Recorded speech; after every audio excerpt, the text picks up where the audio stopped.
Chapter 3. Broken hearts make ponies do stupid things.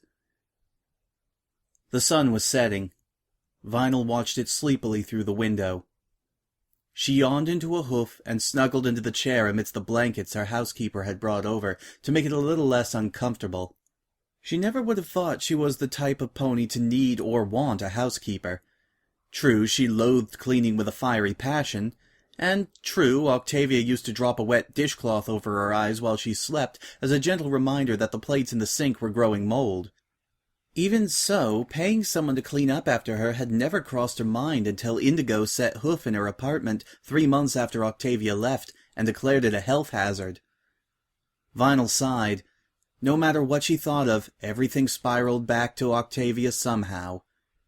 Gwendolyn, the goat sent by the agency Dolly Mops, was such a wonder that when Vinyl finally moved from the apartment, leaving behind all the painful memories it contained, she had taken her along to her new swish house in Green Lake, the upper side of Manhattan, where you couldn't even go to fetch your morning paper off the step without spotting a celebrity neighbor. Vinyl wasn't sure she needed all the rooms in the house, but she sure needed someone to keep her from messing up one after another whenever she was home, as well as someone to make sure there was food in the fridge so she didn't starve to death by forgetting to buy things while she was working. Nowadays, with her time filled by so many things even her agent had trouble keeping track, Vinyl didn't know how she had ever managed without a housekeeper. Well, all the things she had been doing until now. 9 days was a long time to take out of a schedule like hers. After the cancelled concerts and personal appearances, reporters had finally come sniffing around Manhattan General. Their ingenuity was one challenge after another to hospital security. Some claimed they had appointments. Some pretended to be visiting other patients. A couple even pretended to be patients, resulting in a hefty fine for wasting paramedics' time, and one penitent reporter with a broken collarbone. Another journalist from the Colchester Courier actually scaled a drain pipe, despite being an earth pony of considerable girth, who had no way to stop himself when his weight pulled the pipe off the brickwork. "Can you believe the stuff these hacks print?" Vinyl asked Octavia. She smacked the newspaper levitating in front of her. "According to them, I hit you with my carriage, and that's why I'm doing this. I don't even own a friggin' carriage. Plus, they got your name wrong. Who the hey is Octavia Melody?" "Good night, sweetie," Nurse Mary Hart called from the doorway. She had her jacket on and a pink scarf wrapped around her neck. The scarf was full of ugly baubles and pulled threads. Vinyl knew from talking to Nurse Flower Hart that Mary Hart's son and daughter had knitted it for her for Mother's Day and selected the wool to exactly match her mane and tail. They had even tried to add white tassels to match the rest of her coat too, though most of those had fallen off. "My shift's over, so I'm going home." "Good night," Vinyl waved back. "Say hi to your kids for me, okay?" "Sure thing, sugar. Thanks again for the autograph. Glow danced right the way around our house holding it in the air. All her little friends are so jealous at school. Of course, Chip pretended he didn't care until I gave him that CD." "Cool. Just let me know if you want any more." When she was gone, Vinyl leaned in close to the bed. "Hey, Tavi, what do you say we go to that Philly school and surprise her once you're out of this place? She can worship the ground I walk on while you try to convince her classical music isn't more boring than watching grass grow." Octavia's lids remained closed. Vinyl blew out a sigh. "Yeah, you're right. That's a dumb idea. Classical ain't as bad as all that." She paused. "Sorry, isn't." Bruiser didn't ask for much out of life. He enjoyed his job, was good at it, owned his own apartment, and even had a girl he got to see most days at work. Of course, Flower Hart never let anything happen at work, but he minded that less than he thought he would. He wasn't exactly a colt anymore, and was learning to appreciate a mare who respected herself as a way of respecting him. It didn't even bother him that she was a terrible cook who couldn't even heat up canned soup without turning it into a culinary disaster. He liked to be needed, and not just because his muscles kept muggers away, although that was pretty good too. Being better than some pony in the kitchen was a new and novel experience he had yet to grow tired of. So when he saw Flowerheart and her pal leaving the building, he trotted over to catch her before the sliding glass doors shut behind them. "Hey, Flowerheart! Hey!" She turned at the sound of his voice, and then looked back at her friend. "Catch you tomorrow, Mary." She turned back to him, smiling, but he noted instantly that her eyes were troubled. Flowerheart could no more hide her emotions from him than he could fit into a teapot. "What's up, dollface?" "Your hooves if you keep calling me Dollface again and force me to punch you out." She said the words automatically, her half of an old joke they had shared since they started dating. Every pony assumed that the two ponies from the Boondocks had to have a relationship filled with blazing arguments, especially if one of them was big enough to take on a bear in a hoof fight and win, and the other could outcuss any sailor if pushed far enough. Bruiser imagined it would disappoint a lot of stereotypes if they knew he and Flowerheart had reasonable discussions and compromises instead of knock-down, drag-out fights. He didn't think she even owned a rolling pin. "Seriously, Flower, what's wrong? You got a face on you like a dog waiting to be fixed by the vet." She pulled a face. "Ugh! You couldn't think of anything better than that to compare me to?" Bruiser shrugged. "So what's up?" She sighed. "Veh. There's a patient upstairs who ain't looking too hot." "Ain't the first time you've dealt with one of those." "I know, but this one's got a visitor attached." "Ain't the first time—" She cut him off. "I know that, Bruiser. This one's... I don't know. It's different somehow. It feels different to me. It's hard to explain what I... You ever seen Real Devotion?" "Huh?" Bruiser scratched his head with one soup plate hoof. "Like Family?" "Not Family." "I had a dog once who kept breaking out of our building to follow me to school. Does that count?" "It'll do. Imagine that times 100, and you've got this pony. The thing is, the patient, it ain't good." Flower bit her lip. "I mean, it really ain't good." "You're thinking the patient might die?" "No, but maybe..." She chewed her lip again, biting down so hard she left teeth marks. Bruiser couldn't help watching as she spoke. "I feel awful for even thinking it, but maybe that'd be best. At least the visitor could grieve and move on. I'm worried that if the patient remains this way, well, broken hearts make ponies do stupid things." She shook her head. "What am I saying? I shouldn't even be talking to you about this. Sorry, hun." "Hey." He chuckled and placed his hoof under her chin, gently forcing her head so she met his eyes. "Quit that. I know how it is.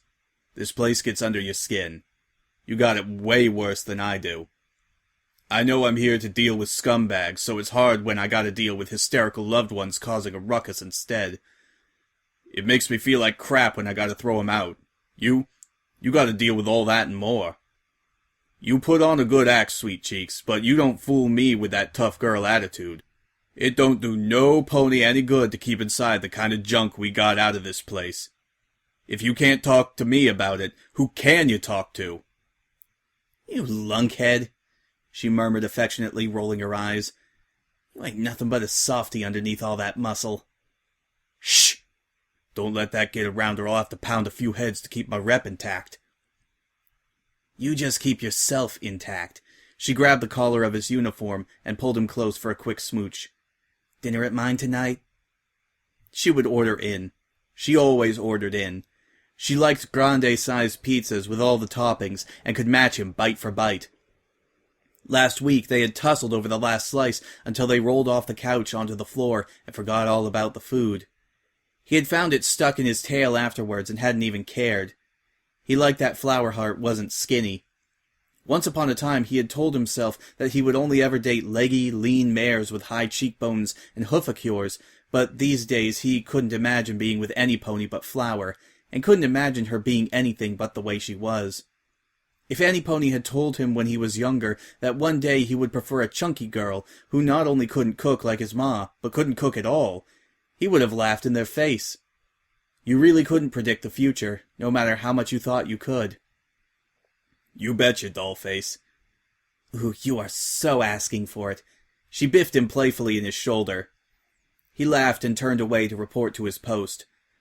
"I get off shift in a couple hours, so keep the pizza warm for me." "How'd you know I'm ordering pizza?" He grinned. "Lucky guess." He had only gone a few steps when she called him back. "Hey, Bruiser." She hesitated before continuing.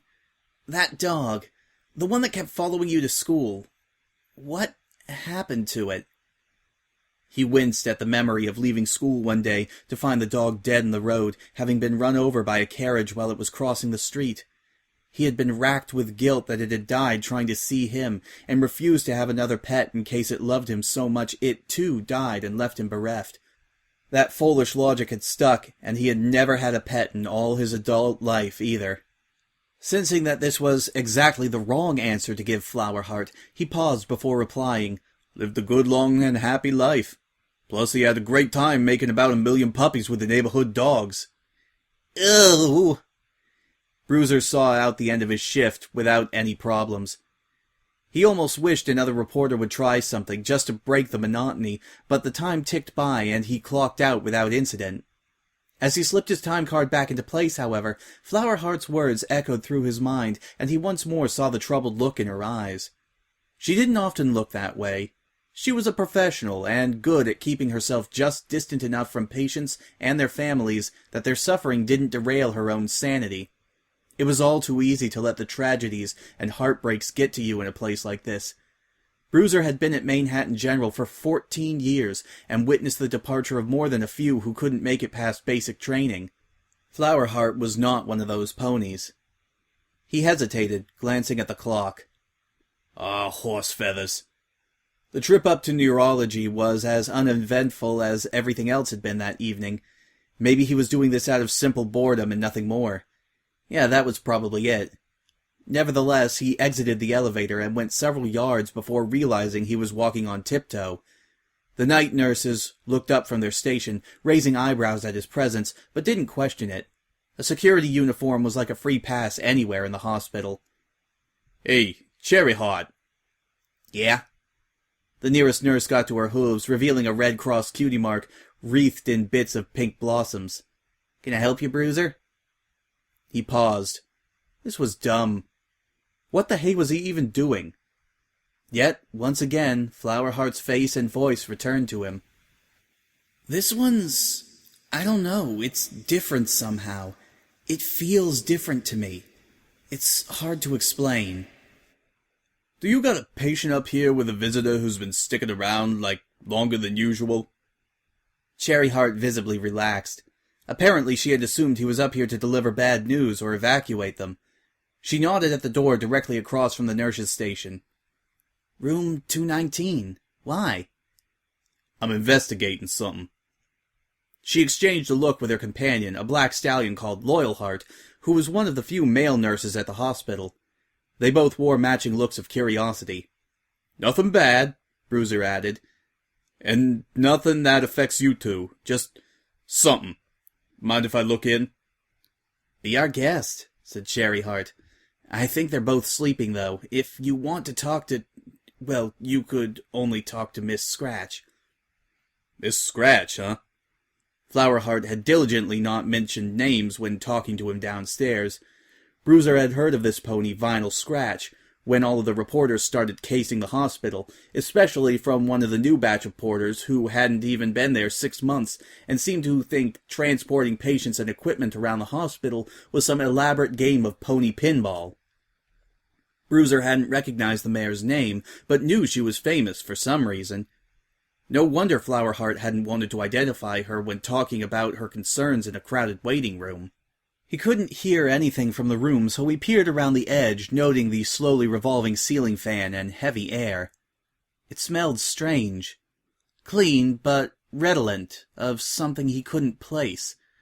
It didn't take him long to pick out the bed and the pony in it, since the room was typically bright. He often wondered how patients got any sleep when hospital policy was to keep the lights on all the time. The white mare in the chair was doing her best to show every pony else how to do it. Her body sprawled, torso looking as if it had erupted out of the blankets that had pooled around her waist when she flung herself across the bed. Evidently she was a restless sleeper, stretched out as if trying to climb over the bedridden pony's hind legs to get to the other side. Her own hind legs were concealed by the red tartan that didn't match any part of her startlingly white coat or variegated blue mane. Her face was turned away from the door, but her chest rose and fell with an evenness that could only come from sleep. Emboldened, Bruiser stepped fully into the doorway and examined the pair, wondering more than ever what had inspired Flowerheart to worry about them. The scene reeked of tragedy, sure, but no more than any other case. Heck, the patient looked like she still had all her limbs and no facial scarring. If anything, she looked better than some of the patients he had seen. At that moment, the white pony rubbed her nose as she slept, turning to face the door in the process. Her eyebrows were wedged in an expression of deep distress and held none of the smoothness that usually came with slumber. Instead, her whole body vibrated with tension, and she hugged the other mare's leg as a foal in its crib might hold a comfort blanket, reassuring itself that inexplicably precious thing had not gone away while it slept. Maybe he made some noise, or maybe she instinctively felt his gaze on her. Whatever the reason, the white mare's eyes opened. She looked directly at Bruiser, her own gaze a sleepy but disturbing red. Bruiser had never seen eyes that color before, and backed away a few steps before he caught himself. What was he doing? He was the freaking security guard, for Celestia's sake. The senior security guard. He retook those steps and a couple more besides, asserting his stallionhood by closing the distance between him and that unnerving, unblinking red stare. He expected the mayor to sit up, ask him what he was doing there, or at least make some comment on his presence. Just as his uniform was a free pass to get around the hospital, it was also a powerful truth serum and loosener of tongues. He had lost count of the number of ponies who had revealed the inner workings of their minds to him simply from suspicion of why he was standing near them. This mare, however, did not sit up.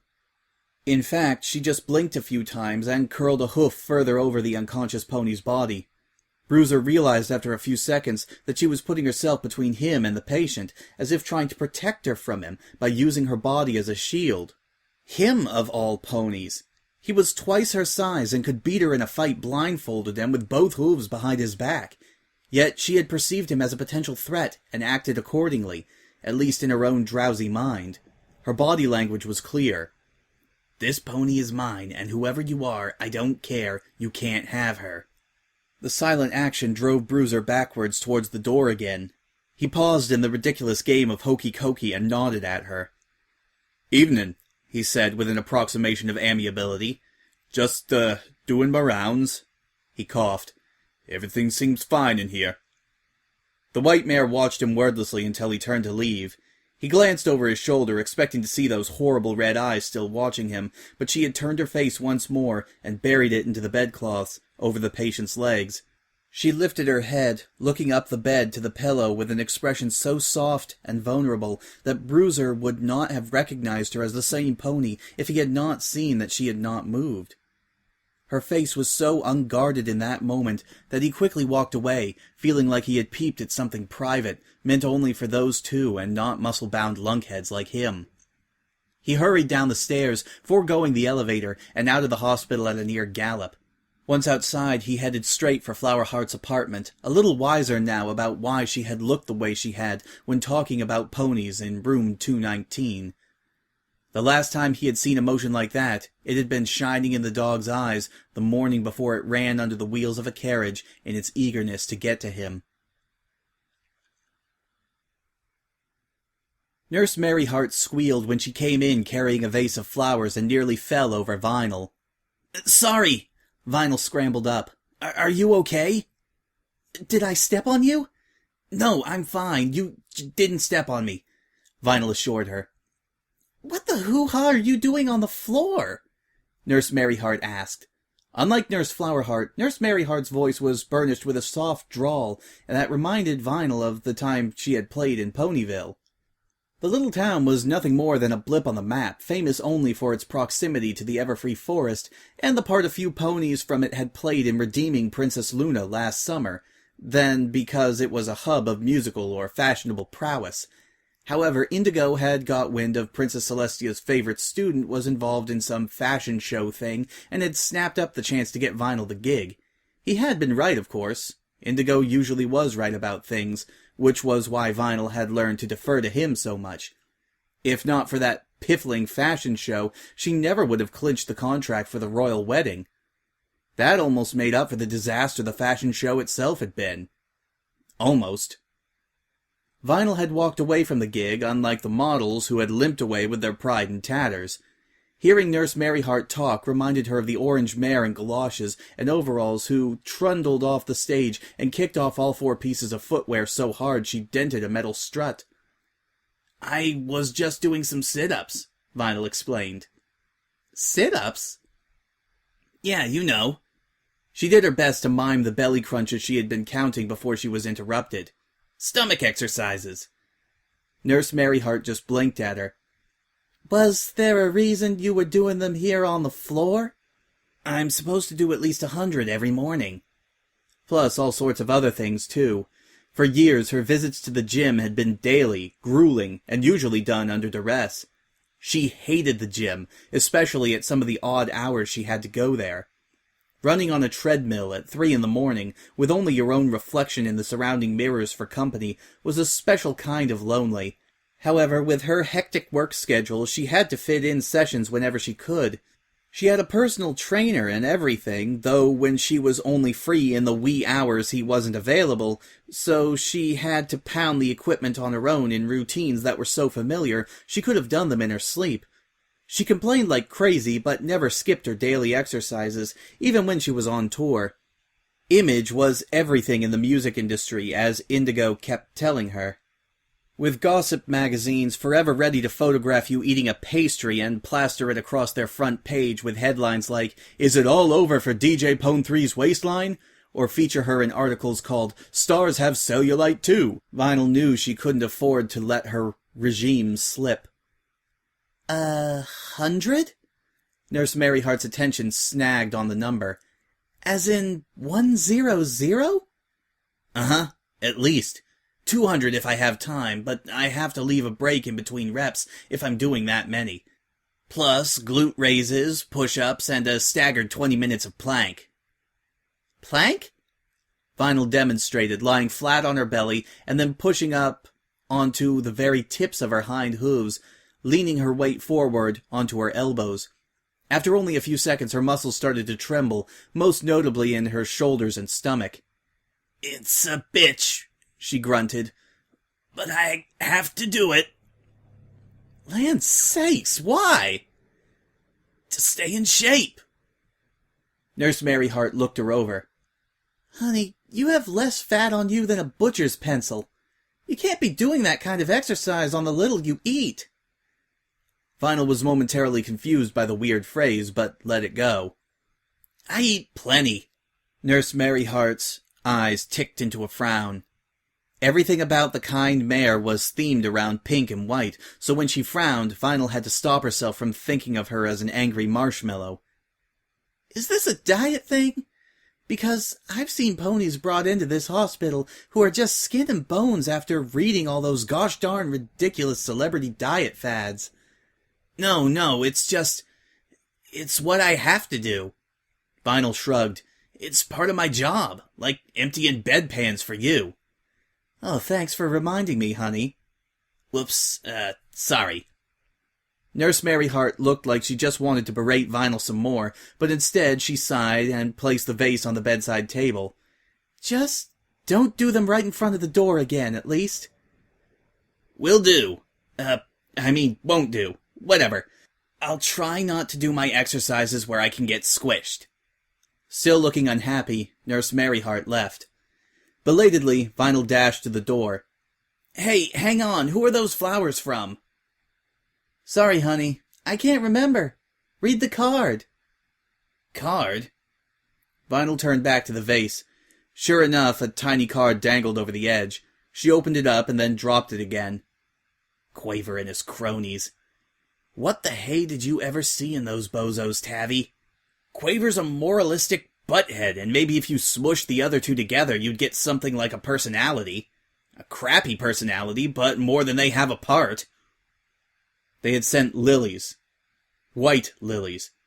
Who the heck sends white lilies to a hospital patient? Those were for funerals. Vinyl wanted to throw them in the trash right now, but figured Quaver would just kick up a stink the next time they were there, so she begrudgingly left them alone. Much as it galled her to admit, Octavia would not want her to spurn their offering. She would probably have placed the vase even more prominently than Nurse Maryheart had, to honor them for deigning to think of her. Then again, the Octavia who had hero-worshipped the Quaver Quartet had been the one Vinyl knew 4 years ago. 4 years was a long time, especially if you were working with ponies almost every day. Octavia probably knew too many of their secrets and personal habits to hero-worship them now. Who knew what her relationship with them was like these days? Maybe the lilies had some special significance Vinyl wasn't aware of. The way some ponies gave each other nicknames or had rituals only they understood, and which made the rest of the world scratch their heads in confusion. "Do you like lilies, Tavi?" Vinyl asked. "You never said. Come to think of it, do you have a favorite flower? Do you even like flowers? I'm sure you told me once, but I can't remember." Her voice trailed off, chin dropping onto her chest. She had forgotten. It was only a small thing, but it had felt like a disaster. She had forgotten whether Octavia liked flowers or not. The bare bedside table had not looked wrong to her, but maybe it had struck Quaver, Catavina, and Coda, and they had sought to rectify it with a bouquet. Vinyl had only reached 86 sit-ups. She knew she had to finish and then move on to glute work. It was in her regime, and even more important now that she wasn't going to the gym. Yet, when she lay on her back, she simply stared at the ceiling for a while, then turned on her side and curled up with her head in her hooves, tail over her eyes to block out the world.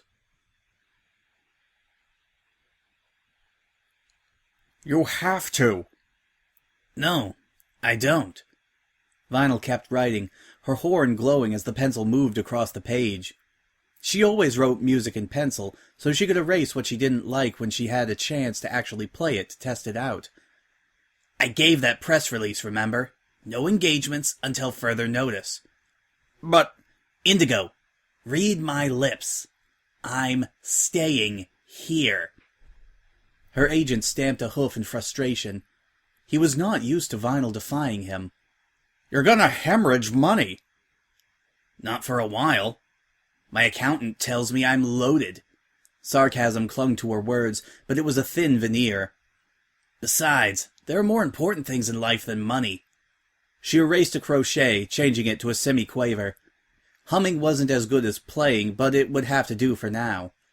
Usually she would finish a composition, and then immediately whisk it to the basement she had converted into a studio to work out the bugs. Oh well, it wouldn't do her any harm to sit on it for a while this time. Maybe it would even improve with age, like cheese or fine wine. She was possessed of a sudden urge to say this aloud, in case it made Octavia sit bolt upright and call her a heathen. It was one slim hope among many if she couldn't hear Indigo's ranting. "Vinyl, be reasonable," Indigo tried, softening his voice to a more cajoling tone. "You've been here 12 days already. You're not a blood relative. No pony is expecting anything like this much effort from you." "I know no pony expects it." She thought of her run-in with Quaver, Catavina, and Coda. She had avoided them during their subsequent visits, but the lilies seemed to stare at her from the bedside table. "I'm still gonna do it." "You have to do this interview," Indigo shouted, losing his cool once more. Vinyl brushed bits of eraser off of her paper. "Nope. What if they come here instead? They're willing to compromise. They really want this interview, Vinyl. It's Maine Music Monthly. Do you know how much good publicity you could get from an interview with them? Not enough to combat the bad press of running out the Palladium and canceling the tour, but if you could get a sob story out there and explain why you canceled, it would sure be useful damage control." He blew out a sigh. "Work with me here, Vinyl. I'm not your enemy, so quit treating me that way." She eyed him critically.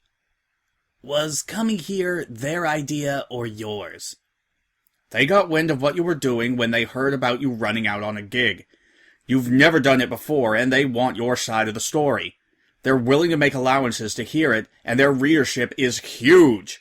Vinyl, it's a paid interview in one of the biggest magazines in the industry. Don't pass this up. For me, if not for yourself. Vinyl glared at her sheet music. She rolled the pencil up in it and tossed the whole thing into the trash. Fine. Whatever. Ask the hospital. If they say it's okay, I'll do it. Quill Point was a pony whose name was almost scarily accurate. Her pelt was the exact color of spilt ink, while her head was wreathed in a feathery mass of white mane that looked like it ate brushes for breakfast and picked its teeth with combs. Yet her eyes were what usually drew ponies' attention. They were so pale that they appeared almost white, with a thin azure rim the only visible boundary between iris and scleria, until you were standing close enough to feel her breath on your face. She beamed at Vinyl and sucked the tip of her quill. Her tongue had an inky groove in its center, indicating she did this a lot. "Thank you so much for agreeing to meet with me," she enthused. "Sure. Thanks for agreeing to compromise." Vinyl was in full DJ Pone 3 mode, though their setting had nothing to do with her stage persona. Bringing the two sides of her together like this felt wrong. She smiled anyway, using her shades to hide the fact it didn't reach her eyes. Indigo had brought a pair with him hours ago when he arrived to prep her. She had put them on with some surprise, realizing she hadn't worn any in almost 3 weeks. Doing so now felt strange. Had they pinched the bridge under her snout this much before? "Well, let's get started, shall we?" Quillpoint gave another smile and plunged ahead without waiting for a response. "So, DJ Pone 3, you've been working non-stop for several years, and your career seems to be going from strength to strength. What's your secret?" "Raw talent, baby." Vinyl knew the exact tilt of her chin that would make this statement charmingly self-assured instead of arrogant. She then smiled, puncturing the mask of conceit and letting humbleness show instead. "Actually, it's all down to hard work and time. You have to give both if you want to be the best." "And you do indeed appear to be the best in your business." "You're making me blush, girl." "No, seriously. In the last 5 years, you've had 3 platinum albums, a string of sold-out tours across Equestria, and you played at the royal wedding. Any one of these would be enough for most artists." "I think we can both agree I'm not most artists." Raising her eyebrows high enough to be seen over her shades was difficult, but she was practiced at it. 3 weeks of going without it had not dented the proficiency at her perfect eyebrow wiggle. "I guess not," Quillpoint chuckled. She tapped her quill against her notepad. "There are even rumors of you branching out into a world tour. How do you feel about taking your act outside of Equestria? It's a pretty big world out there for a musician, even one like you, performing for zebras, addicts, and gazelle instead of ponies." "I've played to mixed audiences before.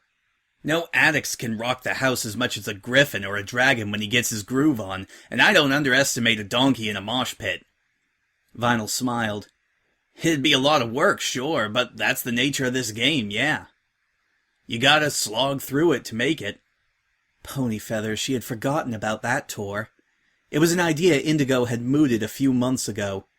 She had not been convinced she wanted to do it, but he had latched onto the prospect like a barnacle, haranguing her until she felt like saying yes would just make him shut up.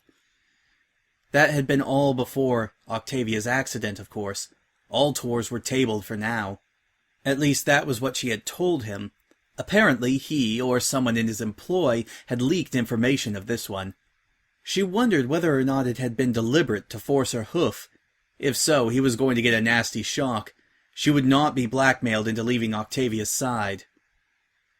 Quillpoint blinked at her, baffled. "Slog it out? What do you mean?" "Huh? Oh, it means work really hard, like work your guts out kinda hard." "I don't think I've ever heard the phrase before." "It's one of..." Vinyl stopped, realizing what she was about to say. It's one of Tavi's weird Trottingham sayings. Octavia was full of words and phrases that had spread beyond the region of Equestria. Vinyl used to love adopting them just to see her wince at the sound of them in her own Manhattan drawl. She hadn't meant to use one now. She never had before in an interview. It had just slipped out. "One of what?" Quillpoint asked. Vinyl thought fast. "One of the lyrics to my newest track. But shh."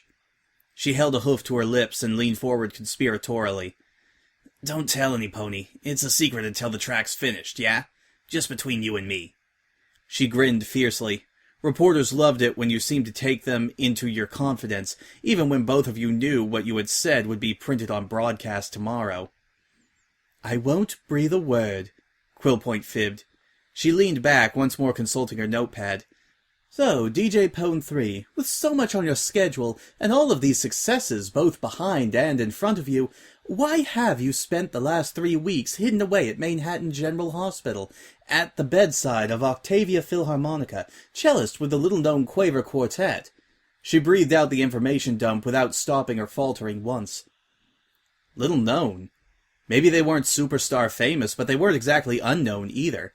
It wasn't just anypony who got to play at the Grand Galloping Gala. "I've known Octavia since we were fillies," Vinyl replied. "We grew up together in the care system. When I heard she'd been hurt in a stage accident, I rushed over as fast as I could. As you can see, she didn't come out of her coma after the surgery to save her life, and it felt like I was deserting her if I didn't stay. She doesn't have any family to do this. We were pretty close growing up, so it felt right for me to sit and talk to her. They say ponies in comas can hear the voices of those outside, and that's sometimes enough to wake them up.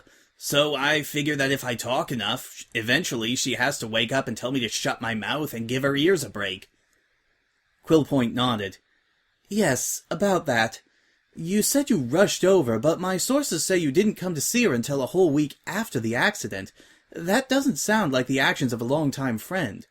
Why didn't you come sooner?" "Because Quaver is a pile of friggin' diamond dog droppings. I wasn't aware of what happened until then. If I had been, I would definitely have come sooner." "Would things have anything to do with Quaver, the leader of the Quaver Quartet? My sources say there's some hostility between you two. Care to comment?" "Wow, right on the nose. Quaver and I have had our differences, sure, but that's what you get when you mix classical with my kind of sound." Vinyl smiled just as brightly as Quillpoint, though an unpleasant knot twisted in her stomach. "Some things just don't mix well. You know, like nitrogen and glycerin." She gave a barking laugh, trying to break the sudden tension. Quillpoint laughed politely. "But seriously, isn't it true that he once threw you out of the theater where he and his quartet play? And I don't just mean he asked you to leave, I mean he picked you up and literally threw you out. That's some impressive upper body strength for a pony who only plays the viola." Vinyl frowned. How had she found out about that? "Don't believe everything you hear, sweet cheeks. Like I said, he and I have had our differences." "Oh, come now, DJ Pone 3. That sounds like more than just a few differences. I've had my differences with other reporters, but I've never picked one up and hurled them into the street.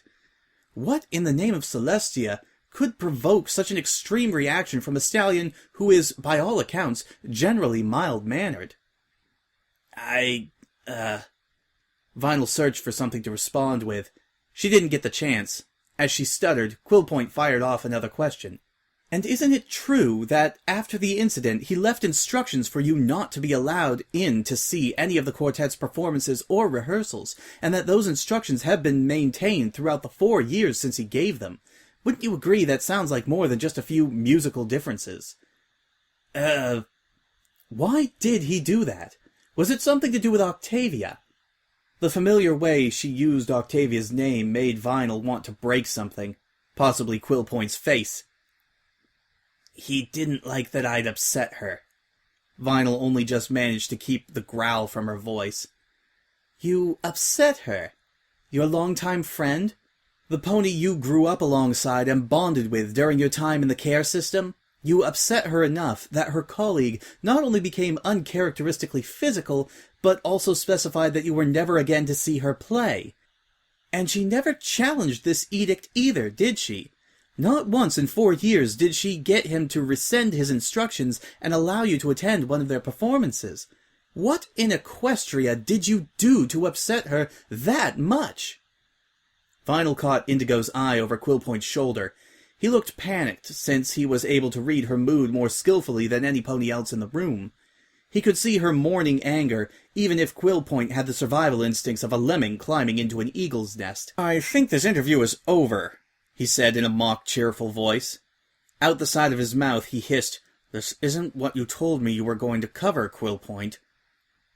"But it's what I am asking about. You can't expect me to just swallow whatever she says about Octavia without doing some research into the mare and their history together. If I'm doing a story, I'm doing it right." "Story?" Panic suffused Indigo's exclamation. "You said this was just an interview." "Oh, it is," Quillpoint replied easily, not budging from her chair. Though she was talking to Indigo, her eyes hadn't moved from Vinyl. "Why aren't you willing to answer, DJ Pone 3? Vinyl's horn glowed.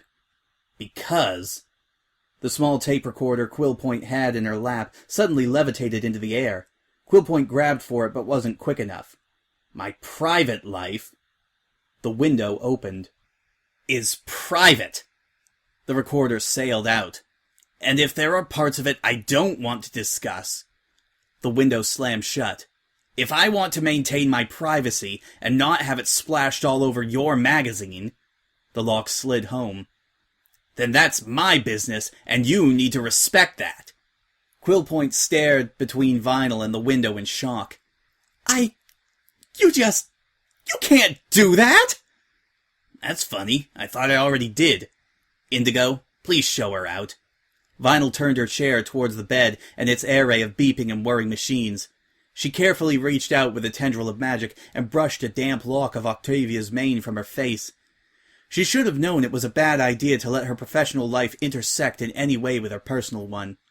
Though unintentional, she had brought sleaze into Octavia's hospital room and would not forgive herself for that poor decision. "And if she doesn't want to go, please tell her she can follow her equipment if she'd prefer." Quillpoint couldn't leave fast enough.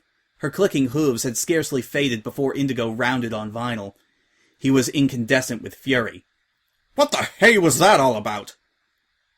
"Exactly what I said," Vinyl said mildly. "Weren't you listening?" "That's total horse feathers." "No, it's not. I said I'd tell her why I'm choosing to take some time out from my career to be here for Octavia. I didn't say I'd air all my dirty laundry in public to help her sell a few more copies of her trashy magazine. If you can't accept that, you can leave too." "Main Music Monthly is not some trashy magazine," Indigo protested. "Missing the point there, Indy." For a moment she thought he was going to yell again. He actually trembled with rage. His brown eyes shrank to pinpricks, and his chest rose and fell like one of a trapped mouse. Sweet Celestia, he wasn't about to have a stroke, was he? Well, at least they were in the right place. It would save the paramedic ponies a trip.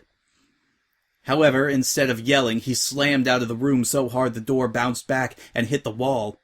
She could hear him stamping down the corridor in the same direction as Quillpoint. Perhaps he was chasing her to perform some PR triage. Let him, Vinyl thought, but he'll be doing that alone. She wasn't about to apologize for wanting some privacy. How the heck had Quillpoint got hold of that information anyhow? Her anonymous sources? Baloney. Even so, Vinyl had told her, and she couldn't imagine any of the Quaver Quartet breathing a word, especially Quaver himself. She wondered whether Quillpoint had bugged the theater and overheard the quartet talking privately. Or maybe she had bribed one of the stage hooves to recount conversations they'd had behind closed doors.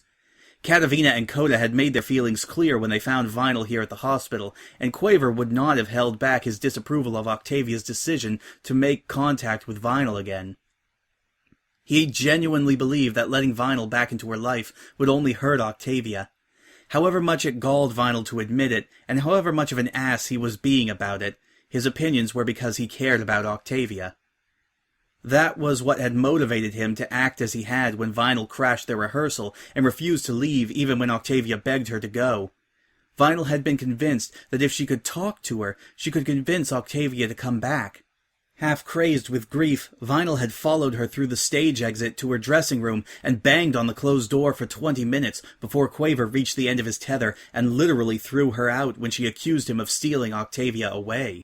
Her attempts to crawl back in through the bathroom window had also been repelled, so she had stood in the alley behind the theater and shrieked out her pain in the hope that Octavia would hear and take pity on her. "I'll change! I will if that means I don't lose you! Tavi, please, just talk to me! Don't let it end like this! Tavi? Octavia!" Nurse Maryheart poked her face around the door, snapping Vinyl out of her disagreeable memories. "Are you okay in here, honey? I just saw 2 ponies heading on down the hall, and they looked madder than mules chewing on bumblebees. One of them was your agent, so I thought I'd better check on you." "Yeah, Maryheart, I'm fine." Vinyl blew out a breath, realizing in that moment that her own hooves were shaking too. "This interview didn't go as well as I'd planned, but it's nothing really. Thanks for asking."